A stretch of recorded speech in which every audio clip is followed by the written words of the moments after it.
শুভ সকাল বন্ধুরা। ঘুম থেকে উঠেছি অনেকক্ষণ আগে, আর সকাল থেকে আজকে ব্লগটা স্টার্ট করলাম।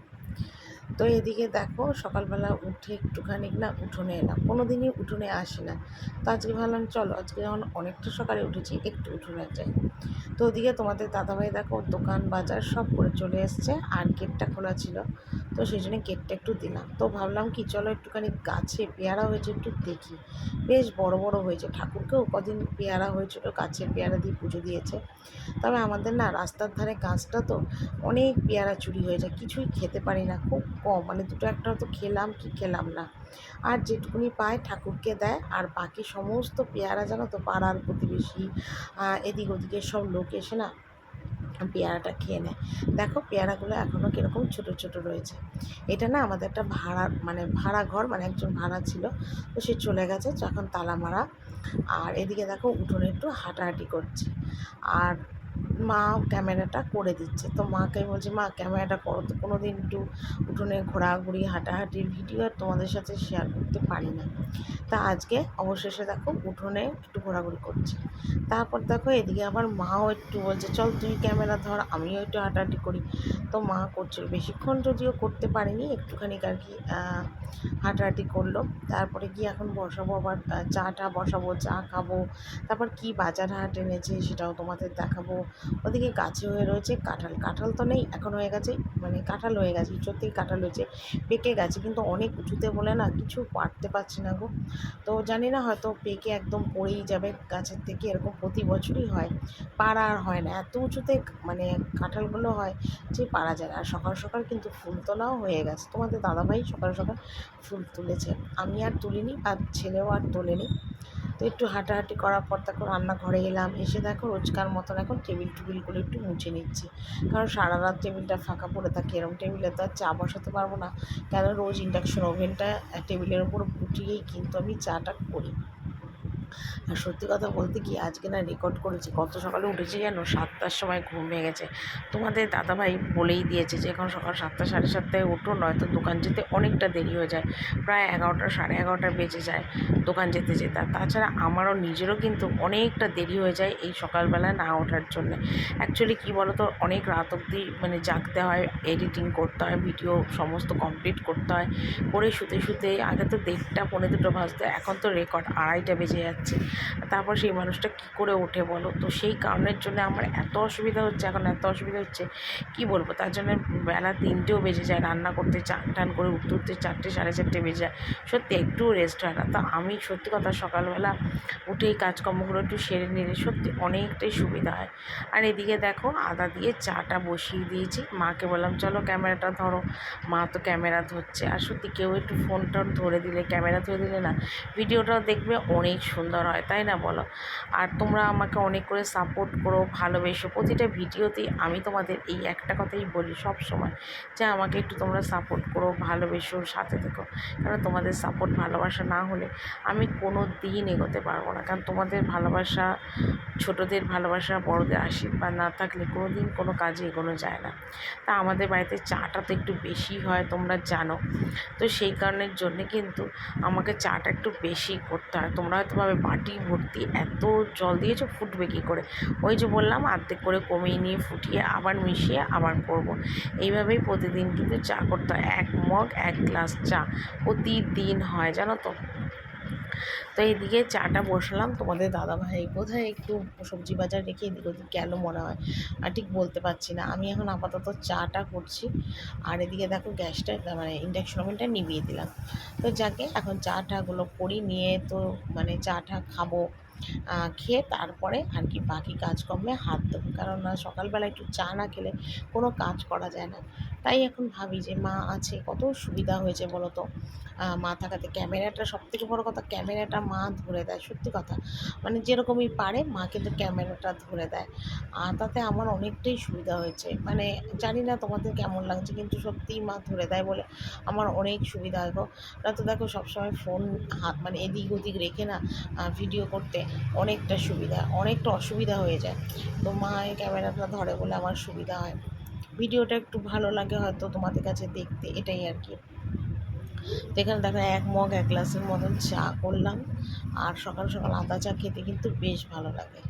তারপরে এদিকে সকালবেলা কত গ্লাস কাপ নিয়েছি দেখেছো, এইগুলোতে কিন্তু সবগুলো আমাদের চায়ের মানে গ্লাস কাপ সব লাগে। তারপর চা টা খাওয়া হলো, হয়ে নিয়ে কিন্তু আমি ভাত বসিয়ে দিয়েছি। ভাত বসিয়ে যে কটা রাত্রিবেলার বাসন ছিল সেই কটা বাসন এখন মাজতে বসেছি।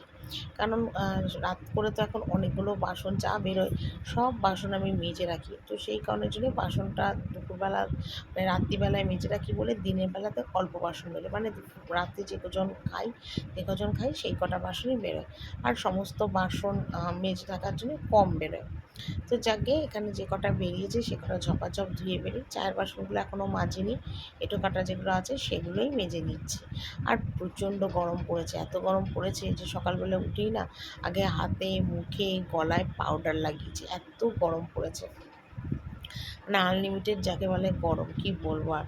তো যাকে এদিকে বাসন টাসনগুলো মাজি, তারপর রান্না বান্না কী করব না করব, বাজার হাট দোকান কী এনেছে সবটাই তোমাদের কিন্তু দেখাবো। সাথে থেকো, পাশে থেকো, এটাই তোমাদের কাছে রিকোয়েস্ট। তোমরা সাপোর্ট না করলে, পাশে না থাকলে আমি তো এগোতে পারবো না, আমার সাধ্যি নেই আমার এগোনোর, এটাই হলো কথা। আর সত্যি কথা বলতে কি, অনেক কথা থাকে যেগুলো সবাইকে না শেয়ার করা যায় না। সত্যি কথা, জীবনে অনেক কথা থাকে যেগুলো শেয়ার করা যায় না। এমন কিছু কথা আছে যেগুলো দেখবে মা বাবাকেও শেয়ার করা যায় না। এমন কিছু কথা আছে যেগুলো স্বামীকে শেয়ার করা যায় না। একমাত্র দেখো বন্ধুদেরই শেয়ার করা যায়। আবার দেখো অনেক বন্ধু আছে তাদের কিন্তু সমস্ত কথা শেয়ার করা যায় না, তাই না বলো?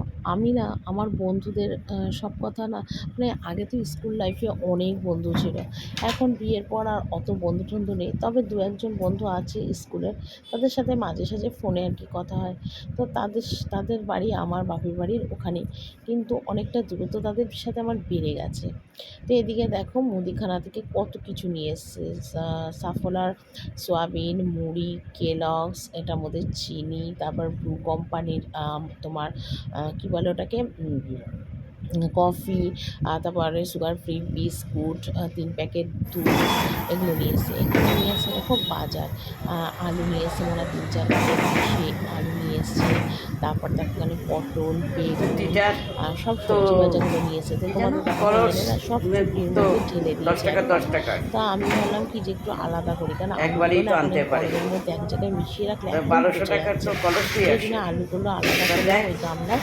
আর এদিকে দেখো সবজির মধ্যে আম টাম সব নিয়ে এসেছে, গাজর ঠাজর যেরকম আনে আর কি, সব সবজি বাজার নিয়ে এসেছে। তো একটু গুছিয়ে গুছিয়ে রাখছি, পরে তো কাটাকুটি হবে। আপাতত আমি এখন নিচে নামিয়ে রাখছি এগুলো। আর ওই মুদিখানা থেকে যা এনেছে ওগুলো সব সব গুছিয়ে রাখবো। তো আজকে নিয়ে এসছে তোমাদের দাদাভাই বাজার থেকে না ডাইন মাছ, জানি না তোমরা এই মাছটার নাম শুনেছো কিনা। তো অনেক দিন পর এনেছে, বেশিরভাগই আমাদের বাড়িতে রুই মাছটাই আনে। তো সবার জন্যই ডাইন মাছ এসেছে। তো এটা গরম জলে ভালো করে ধুলাম, আর আলু দিয়ে প্লেন ঝোল করবো। আর ওদিকে মুসুরির ডালটা জলে একটু ভিজিয়ে রেখেছি, কারণ ভাতটা এখনও নামেনি, ভাতটা নামলে তারপরে কিন্তু ওই মুসুরির ডালটা আর কি বসাবো। তো এখানে নুন হলুদ মাখিয়ে মাছটা একদম রেডি করে নিচ্ছি, তারপরে রেডি করে একদম ঝপাঝপ ভাজবো। আর এই মাছ কিন্তু তেলে দিলে ভীষণ ফাটে, তো সেই জন্য একটু ভয়ও পাচ্ছিলাম যে মাছগুলো যদি ফট করে ফেটে যায়। তো আগে থেকে আলু দিয়ে ঝোলটা না রেডি করে রেখেছিলাম, যাতে তোমাদের দাদাভাইকে একটু খাইয়ে আমি দোকানে পাঠাতে পারি। তখনও বাজার আসেনি, তার আগে আলুর ঝোলটা রেডি করে নিয়েছি মশলা দিয়ে। আর এবার মাছটা ভেজে মাছটাই ঝোলের মধ্যে দিয়ে ফুটিয়ে নিলেই একদম মাছের ঝোল কমপ্লিট। কীরকম হলো বলো তো, বুদ্ধিটা ঝপাঝপ হলো কি না? অন্য সময় কী হয়, মাছ ভাজি তারপর মাছের তেলে আলু সাঁতরিয়ে মশলা সাঁতরিয়ে ঝোল করি, আজকে একটু তাড়াতাড়ি অন্যরকমভাবে করলাম। তো দেখো মা এখন গ্লুকন্ডি করলো, তো এখন মা এখন একটু গ্লুকন্ডি খাচ্ছে। আর সকালবেলা আজকে পাউরুটি মাখন খেয়েছে, বললো আমি ওটসও খাবো না ভাতও খাবো না, তো পাউরুটি মাখন খেলো। আর এই গ্লুকন্ডিটা বলছে গরম লাগছে, শরীর অস্থির করছে, তার গ্লুকন্ডি খাও। এই যে মা এখন গ্লুকন্ডি খাচ্ছে। আর আমার জন্য একটু সকাল নয়, এখন প্রায় 11:30 মতন বাজে, একটু নিজের জন্য ওটস বানাচ্ছি, একটু ওটস খাই। এইমাত্র আমার রান্না বান্না কমপ্লিট হলো, আর আমি ওটস খেলাম আর 1 গ্লাস খেলাম, গ্লুকন্ডি খেলাম। মা খেলো, আমি খেলাম। এবার ছেলের জন্য 1 গ্লাস করে নিয়ে ওপরে যাবো, কিন্তু ওপরে যাওয়ার আগে কটা কাজ আছে। কি রান্না হয়েছে তোমাদের দেখাই, বাসন গুছবো, গ্যাস মুছবো, খাবার জল করবো, এই 3টে কাজ করে তারপর আমি ওপরে যাব। ঠিক আছে, চলো তোমাদের একবার রান্নাটা দেখিয়ে দিই। এখানে দেখো ভাত, রোজ দেখালাম না আজকে। এখানে ভাগ্নির ডাল সিদ্ধ, আর এখানে দেখো এই যে আর মাছ এনেছে, ওই আর মাছ আলু দিয়ে ঝোল করে রেখেছি। ঠিক আছে, অনেক দিন পরেই এনেছে আর মাছ। এখানে রোজকার মতন আমের চাটনি, এটা হলো উচ্ছে কুমড়ো ভাজা, এটা হলো পেঁয়াজ আলু ভাজা ডাল দিয়ে খাওয়ার জন্য, আর এই হলো মুসুরির ডাল। এই হলো রান্না। আর এটা ছেলের জন্য একটু বিট গাজর ক্যাপসিকাম পেঁয়াজ কেটে রেখেছি, বিকেলবেলা টিফিনে আর চাউমিন করে দেবো বাবুকে। এই হলো কেটে রাখলাম। তো এখানে দেখো এখন বাসনের ঝুড়িটা থেকে বাসনগুলো গোছাচ্ছি, কারণ কি বলতো কাল রাতেও অনেক বাসন মেজেছিলাম, সেগুলো কিচ্ছু সকালে উঠে গোছানো হয়নি। আর এদিকে আবার এখন মানে সকালবেলা কিছু বাসন মাজলাম রাতে, সেগুলোর জন্য একদম বাসন টাসন গুছানো হয়নি। তো সেই জন্য এখন বাসনগুলো গুছোচ্ছি। তো তোমরা হয়তো ভাববে যে আমি নাইটিটা আবার কেন চেঞ্জ করলাম। অ্যাকচুয়ালি কী বলো তো, নাইটিটা চেঞ্জ করেছি একটাই কারণে, যে মানে রান্না বান্না করার পরে মানে একদম ঘেমে গেছিলাম, গরমে একদম নাইটিটা ঘেমে গেছিলাম। তো মা বলছে তুই নাইটিটা চেঞ্জ করে আয়, নাইটিটা চেঞ্জ না করলে তোর ঠান্ডা লেগে যাবে ঘামটা বসে, পরে আবার নয় আরেকটা নাইটি চেঞ্জ ধুবি তাও ভালো, তো তুই নাইটিটা চেঞ্জ করে আয়। তো ওই জন্যে আবার নাইটিটাকে চেঞ্জ করে ওপর থেকে হাত মুখ দিয়ে নাইটিটা চেঞ্জ করে এলাম। আর সত্যি কথা এত গরম পড়েছে এখন না, হাতাওয়ালা নাইটি গায়ে আমি দিতেই পারছি না, এত গরম লাগছে। এরকম হাত কাটা ফিতে দেওয়া নাইটি পরে কাজ করতে না সত্যি খুব আরাম লাগে, আর গরমটাও কম লাগে। কিন্তু এই হাতাওয়ালা নাইটি পরলে একদম যা তা অবস্থা হচ্ছে। কিন্তু দেখো রোজ রোজ তো আর ফিতে দেওয়া নাইটি পরি না, তোমরাও হয়তো ভাববে যে কী একঘেয়ে নাইটি পরে, বা এটাও চিন্তা করতে পারো যে নাইটি ফাইটি কি কাচে না ধোয় না, যে একই নাইটি পরে রোজ ব্লগ করে। তো সেই কারণের জন্য না আমি একটু চেঞ্জ করে পড়তে চাই, কিন্তু কী বলো তো আমার না বেশিরভাগই সব হাতাওয়ালা নাইটি, তার জন্য না এই ফিতে দেওয়া নাইটি একটা মানে পাতলার ওপরে, মানে সকালবেলা কাজকর্ম করতে অনেকটা সুবিধা হয়। আরেকটা হাত ফিতে দেওয়া নাইটি আছে রানি কালার দিকে, ওটা পরেও আমি ব্লগ করি, ওটা আবার একটু মোটা।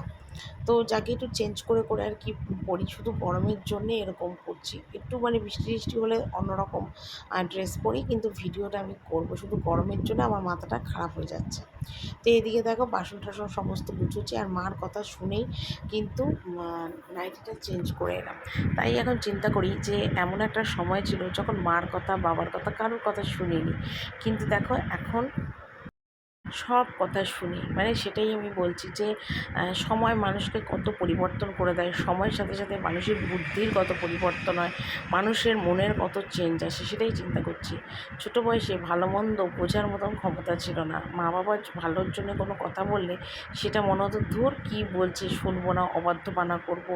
কিন্তু মা বাবা যে প্রথম থেকে সন্তানের ভালো কামনা করে, সেটা কিন্তু সব ছেলেমেয়েরা কিন্তু বোঝে না, তার মধ্যে আমিও একজন। হয়তো বুঝিনি, এখন মা কোনো কথা বললে সেটা আমি মানার চেষ্টা করি, শোনার চেষ্টা করি, যে না মা আমার ভালোর জন্যেই এই কথাগুলো বলছে, আমি মার কথাটা শুনবো। কিন্তু এমন একটা সময় ছিল, বয়স ছিল, সেই সময় না মার কোনো কথা শুনিনি। তখন যদি মার কথাটা শুনতাম তাহলে আজ হয়তো আমার কপালটা পুড়তো না, সত্যিই আমার কপালটা পুড়তো না তখন যদি মায়ের কথাটা শুনতাম। কিন্তু কপালে যেটা আছে সেটা হবে, পোড়ার কপাল যখন, তো পুড়বে তো বটেই, সে সোজাভাবে হোক বেঁকেভাবে হোক পিছন দিয়ে হোক সামনে দিয়ে হোক পুড়বেই, সে কথা বলে লাভ নেই। তো ভাগ্যে যেটা ছিল আমার সেটাই হয়েছে। এখন মনে হয় মার কথাগুলো বোধহয় ব্রহ্মবাক্য, কিন্তু এমন একটা সময় ছিল মার কথা শুনলে মনে হয় দূর কী মা বলছে, দূর আমার খারাপের জন্য বলছে, মা আমার মন বুঝছে না, আমাকে ভালোবাসে না, আমি একজনকে ভালোবাসি, মা বুঝছেই না আমি কী চাইছি, এরকম একটা মনে হতো। বাবা বললে সেটা শত্রুতা মনে হতো। কিন্তু দেখো তখন যদি মার কথা শুনতাম তাহলে আজ কিন্তু আমার এই অবস্থা হতো না। সেটাই চিন্তা করি যে কি হলো আর কি। কিন্তু বিশ্বাস করো তোমাদের কাছে একটা কথা বলি, আজকে শেয়ার করি, আমি না জীবনে কোনো কারোর সাথে প্রেম ভালোবাসা কোনোদিন করিনি। তোমাদের দাদাভাই কিন্তু লাইফে আমার প্রথম, আর তোমাদের দাদাভাই কিন্তু লাইফে আমার শেষ। আর কোনোদিন কারোর সাথে প্রেম ভালোবাসা করিনি। জীবনে যখন আমার বয়স, ছোটো থেকে আমি বড় হলাম, যখন সব কিছু বুঝতে পারতাম, প্রেম ভালোবাসা কী জিনিস বুঝতাম, তখন কিন্তু না মানে মনে মনেই ভাবতাম যে জীবনে কোনোদিন কাউকে ঠকাবো না, একজনকে ভালোবাসবো, একজনকে বিয়ে করবো। আর করেছিও কিন্তু আমি ঠিক তাই, যা বলেছি যা ভেবেছি সেই সিদ্ধান্ত অনুযায়ী চলেছি। কিন্তু সেই সিদ্ধান্তটা যে আমার ভুল ছিল সেটা কিন্তু আমি তখন বুঝতে পারিনি। তখন যদি বুঝতাম তাহলে ওই যে বললাম আমার কপালটা পুড়তো না। কী করবো বলো, কিছু করার নেই। তো যেটা ভাগ্যে আছে সেটা তো আমার হবেই, তাই না বলো? আর সেই ভাগ্যটাকে মেনে নিয়েই কিন্তু আমার সংসার কাজ করতে হবে। সব মেয়েদের ভাগ্য না সমান হয় না, কিছু কিছু দেখবে মেয়েদের ভাগ্য, স্বামী ভাগ্য অনেক ভালো হয়, শ্বশুরবাড়ির ভাগ্য কিন্তু অনেক ভালো হয়, কিন্তু আমার সেরকম নয়। তো যেটা মেনে নিতে হবে, কপালে যেটা আছে সেটা তো হবেই বলো। কিচ্ছু করার নেই, মেয়েদের ভাগ্য সব কিছু মেনে নিতে হয়। তারপর যদি জীবনে প্রতিষ্ঠিত হতাম, দাঁড়িয়ে যেতাম, তাহলে হয়তো এতটা পিছন ঘুরে আর তাকাতাম না, সোজা পথে সোজাভাবে এগোতাম। কিন্তু জীবনে তো এখনও প্রতিষ্ঠিত হইনি, কী করে সোজাভাবে তাকাবো বলো? বেঁকেই চলতে হচ্ছে এই জীবনে। তো যাকগে, অনেক কথা তোমাদের কাছে, মানে একটা কথার পৃষ্ঠে আরেকটা কথা সত্যি উঠে আসে, মানে বলে ফেলি আর কি, একটা পৃষ্ঠে একটা কথা। কী করব বলো, তোমাদের কাছে বলে ফেলবো না তার কার কাছে ফেলবো? তোমরা আমার পরিবার, তোমরা আমার বন্ধু, সব কিছু। আর দেখবে বন্ধুদের কাছে বললাম না একটু আগে, মন খুলে কথা বলা যায়। তবে হ্যাঁ, সব বন্ধুর কাছে কিন্তু মন খুলে কথা বলা যায় না। কিছু কিছু বন্ধু আছে যাদের কাছে সবসময় মন খুলে কথা বলা যায়। ওই যে বললাম, আমি কিন্তু এখনও এত বয়স হয়ে গেছে, আমি কিন্তু আমার মার কাছেও সুখের কথাটা শেয়ার করতে চাইলেও দুঃখের কথাটা কিন্তু কোনো সময় শেয়ার করি না। কারণ মা না একটুতেই ইমোশনাল হয়ে পড়ে চিন্তা করে, আর মাথার মধ্যেগুলো ঘোরায় যে এটা কী বলছে মেয়ে, এটা কী হলো, ওইটা নিয়ে মা ভীষণ চিন্তা করে। তার জন্য মাকে আমি সব কিছু বলি না, চেপেই রাখি, যতটা পারি সমস্ত কথাবার্তা চেপে রাখি। তো এটাই হলো কথা। আর যতটা পারি মাকে একটু শান্তি, সুখ, আনন্দ, খুশি এগুলো দিতে চাই সব সময়। কিন্তু জানি না পারি কি না। তো মা তো সবসময় বলে যে না, তুই আমায় অনেক আনন্দ মজা দিস, বা আমি কি চাই, কি বুঝি, তোর সাথে আমার অনেক আন্ডারস্ট্যান্ডিং, এগুলো মা সবসময় কিন্তু আমাকে বলে। আর মা কিন্তু আমার ইউটিউবের ব্যাপারে অনেক সাপোর্ট করে, সত্যি কথা। ওই একটা মানুষই কিন্তু আমাকে শুধু সাপোর্ট করে। মা আমাকে সাপোর্ট করে বলে সত্যি মনের মধ্যে না একটা অন্য আলাদা, মানে চিন্তা থাকে না, মনটা বেশ ভালো লাগে। সত্যি মনটার মধ্যে একটা আলাদা শান্তি অনুভব করি। ভীষণ ভালো লাগে, সত্যি কথা। কী বলো তো, সব কিছু মানুষের জীবনে একটা পিছনে মানুষের প্রয়োজন হয়, যে সাপোর্টে, যার জোরে সে চলবে। আমার তো কোনো কিছুর জোরই নেই, না টাকার জোর আছে, না ফ্যামিলির জোর আছে, না স্বামীর জোর আছে, কোনো কিছুরই জোর নেই। আমি শুধু মনের জোরে চলি, সত্যি আমি মনের জোরে চলি। আর আমার মা ইউটিউব সম্বন্ধে সব কিছু বোঝে না, জানে না, কিন্তু ফোনে তো দেখে সবাই ইউটিউব করে, মানে ভিডিও করে, সেই হিসেবে মা আমাকে সব সময় সাপোর্ট করে, পাশে থাকে, বলে তুই করে যা, তুই দেখবি একদিন দাঁড়াবি। সত্যিই মা আমাকে দু হাত ভরে আশীর্বাদ করে। সত্যি তোমাদের কাছে বলছি, দু হাত ভরে মা আমাকে আমার বাবাও আশীর্বাদ করতো। বাবা তো চলে গেল, এখন মা বাবার আশীর্বাদ মা একসাথে করে আমাকে। বলে তুই কর, তোর ঠিক জীবনে তুই উন্নতি করবি। তোকে সবাই ছোট করে, হেয় করে, ভাবে তুই কিছু পারবি না, করবি না, কিন্তু দেখবি একদিন তুই সব কিছু করতে পারবি। এরকম বলে বলে না মা আমায় মনের জোর বাড়ায়, সেই মনের জোরে না আমি অনেক কিছু করতে পারি, সত্যি কথা। কেন দেখো, বিয়ের আগে না মা বাবা, আর বিয়ের পর কিন্তু স্বামী সাপোর্ট করে সব কিছুতে। কি ঠিক বললাম তো? কিন্তু দেখো, বিয়ের পর কিন্তু আমার স্বামীর সাপোর্ট বলে আমি কোনো দিন কিছু পাইনি, কিন্তু আমি আমার মার সাপোর্ট কিন্তু পুরোপুরি পাই। সে ইউটিউব সম্বন্ধে বুঝুক না বুঝুক, তবু সে আমাকে বল ভরসা দেয়। এটাই আমার কাছে অনেক। তো আজকে মা আছে তাই দেয়। যখন মা থাকবে না, তখন মার কথাগুলো মনে করেই আমি হয়তো জীবনের পথে এগোনোর অনেক জোর পাবো, এটাই ভাবি। তো সব রকম মনের সাথে না, পরিস্থিতির সাথে যুদ্ধ করতে এখন অনেক শিখে গেছি। মন আমার এখন অনেক শক্ত হয়ে গেছে, পারি এখন সব কিছুর সাথে লড়াই করতে, সত্যিই আমি এখন পারি। আমার এখন কষ্ট হয় না, সত্যিই আমি এখন পারি। আমার পারা দরকার, কেন আমি যেহেতু একটা মানুষ, তো সেই জন্য আমার সমস্ত কিছু পারাটার দরকার, নয়তো আমার নিজের অনেক কষ্ট হবে।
এইমাত্র স্নান করে এলাম, এখনো চুল টুল কিচ্ছুই আশ্রয়নি, সবে এলাম, এসে একটু পাখার তলায় বসেছি, এত গরম এত গরম।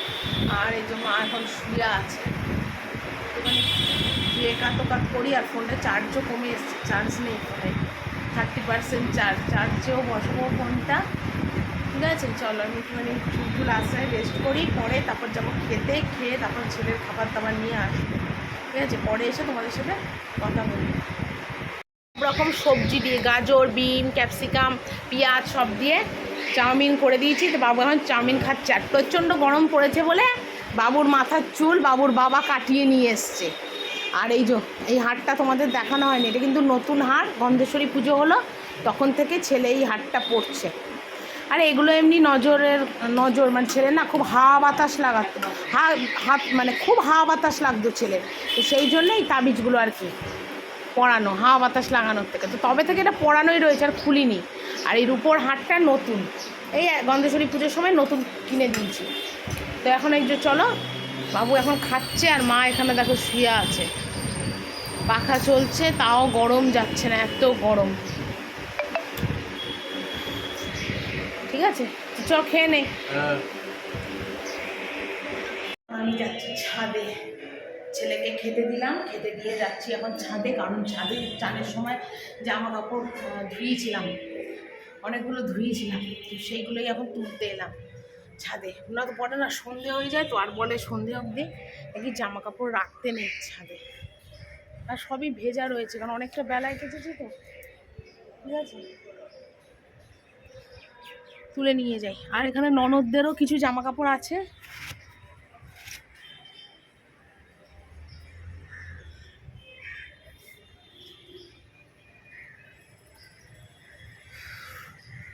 আর এরপরে আরও সন্ধে হবে বলে এখন জামা কাপড় তুলতে এলাম। এই তুলে জামা কাপড়গুলো একটুখানি মেলবো বারান্দায়, মেলে ঠেলে নিয়ে একটু শোবো।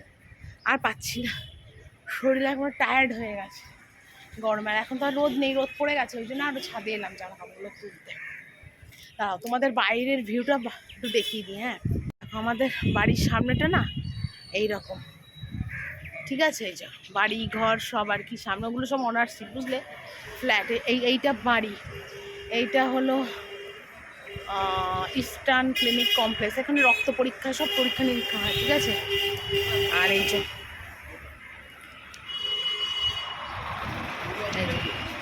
এই আমাদের বাড়ির সামনের এই রাস্তা, ঠিক আছে, আর আর আমাদের এই বাড়ির গলি, এই রাস্তা দিয়ে গলিতে ঢুকে যায়। ঠিক আছে, চলো আর এই ছাদের জামা কাপড়গুলো এখন তুলে নিয়ে যাই। তো ছাদের থেকে দেখো জামা কাপড়গুলো সব তুলে আনলাম, তো সবই ভেজা, কারণ অনেকটা বেলাতেই কেচেছিলাম বলে। তো সেগুলো তুলে এনে দেখো বারান্দা দিয়ে এখন সব মেলে দিচ্ছে। তো ছেলের তো এখনও খাওয়া হয়নি, ছেলে তো টুক করে খায়, তো চাউমিনটাও খুবই ভালোবাসে বলে অসুবিধা হয় না, ও খেয়ে নেবে, একটু দেরি হলেও খেয়ে নেবে। তো এখন এই জামা কাপড়গুলো দেখো সমস্তই বারান্দা দিয়ে মেলে দিচ্ছি। এই বারান্দা দিয়ে একটু মেলে ঠেলে নিয়ে একটু এবার কাত হবো, কেন আর পাচ্ছি না, অনেক সকালে উঠেছি, শরীরটা সত্যি এক নাগাড়ে কাজ করতে করতে এবার ক্লান্ত লাগছে। এবার আধ ঘন্টা 1 ঘন্টা যদি একটু গড়াগড়ি না শুই না, তাহলে আমি আর রাতের কাজকর্ম মানে কিচ্ছু করতে পারবো না, রাতে রান্না আছে, কিচ্ছু করতে পারবো না, একটু আমাকে শুতে হবে। শরীরটা ভীষণই টায়ার্ড লাগছিলো তখন। তো যাকে, আর টায়ার্ড লাগলে কী হবে, আমি যতটা পারি পরিপূর্ণভাবে কাজটা করার চেষ্টা করি। তো এইগুলো জামা কাপড়গুলো মেলবো। তো আর এই মেলতে আজকে ব্লগটা এখানে শেষ করছি, কালকে একটা সুন্দর আর নতুন ব্লগ নিয়ে চলে আসবো। টাটা।